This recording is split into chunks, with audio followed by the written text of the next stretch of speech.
শুভ সকাল বন্ধুরা। সকালবেলা উঠেই সবার আগে বাসি কাজটা সেরে নিয়ে পুজোটা দিয়ে নিলাম। তারপরে এই যে দেখো ছেলে শিব ঠাকুরের মাথায়, বাবা ভোলেনাথের মাথায় দুধ জল ঢালছে।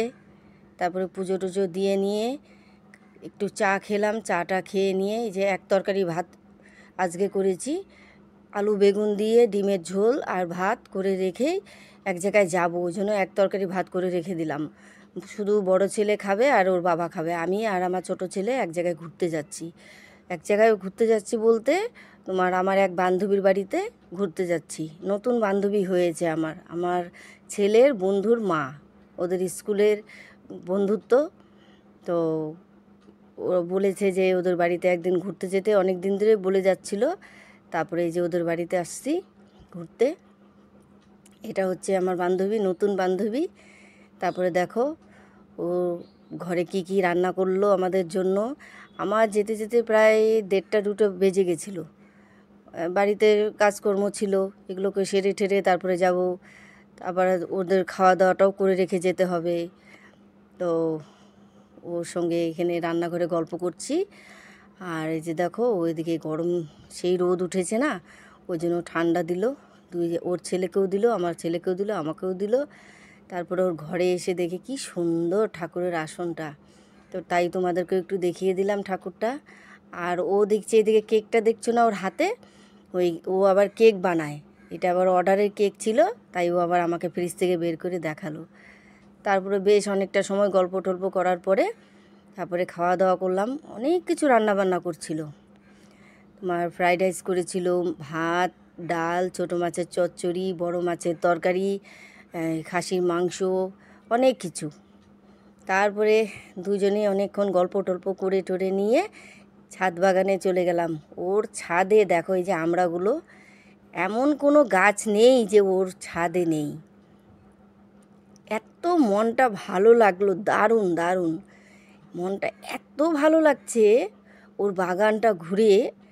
এই যে দেখো এদিকে জবা ফুল গাছগুলো, এখন বলে খুব একটা ফুল হচ্ছে না, কিন্তু তা সত্ত্বেও তোমার বাগানটা দেখলেই মনটা জুড়ে যাচ্ছে। এখানে আবার ছোট্ট একটা জবা ফুল ফুটছে, এদিকে দপাটি ফুল। দেখো শুধু বাগানটা দেখো, কত ফুল গাছ। ঢেঁড়স গাছ লাগিয়েছে, কচু গাছ লাগিয়েছে, কলা গাছ, ছাদের উপরে কলা গাছ লাগিয়েছে দেখো। তারপরে ঢেঁড়স গাছে আবার ঢেঁড়স হয়েছে। তারপরে চাল কুমড়া গাছ, আজকে আবার দেখছি গিয়ে একটাই বলে চাল কুমড়া হয়েছিল, ওটাকে আবার কাটলো। এদিকে আবার ডলে লঙ্কাগুলো দেখো কি সুন্দর ডলে লঙ্কাগুলো হয়েছে। তারপরে তুলসী গাছ, মানে বললাম না হেন কোনো গাছ নেই যে ওর বাগানে নেই। ফুল গাছগুলো দেখো কি সুন্দর। তাই ওকে আমি বলছিলাম যে তুমি কি কচু শাকগুলো খাও? বলে হ্যাঁ, খাওয়ার জন্যই তো লাগিয়েছি। খুব সুন্দর, খুব সুন্দর, আমার মনটা জুড়িয়ে গেল একদম, খুব ভালো লাগছে। তারপরে আরেকটা জিনিস কি জানো, কমলা লেবু গাছ লাগিয়েছে ও ছাদে, আবার কমলা লেবু হয়েছে। তারপরে যাই হোক বাগানে ঘুরে টুরে আসলাম। বিকেলবেলাটা উঠছিলাম তোমার বাগানে, কেননা রোদ ছিল তো দুপুরে। তো বাগানে তবু থাকা যাচ্ছিল না বেশিক্ষণ, কেননা তোমার একটা ছাদের একটা গরম তাপ আছে না রোদের।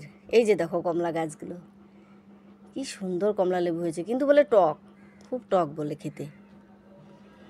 তারপরে আর কি করব, বললাম চলো নিচে যাই, খুব গরম লাগছে। তারপরে নিচে এসে বসে অনেকক্ষণ গল্প টল্প করে নিয়ে তারপরে চাটা খেলাম। তারপরে এই যে বেরিয়ে আসছি। ও বলেই যাচ্ছে আবার এসো আবার এসো। আমিও ওকে বললাম তুমিও আমার বাড়ি যেও, নতুন বন্ধুত্ব, নতুন পরিচয়। মনেই হচ্ছে না যে আজকে ওর আমার নতুন পরিচয় হলো। তারপরে বাড়িতে এসেছি, এসে হাত পা মুখ ধুয়ে সন্ধ্যা বাতি টাতি দিলাম।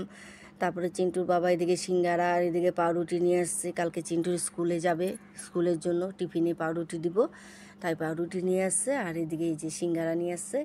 আর তো আমরা চারজনই চা সিঙ্গারা খেয়ে তারপরে টিভি দেখছি।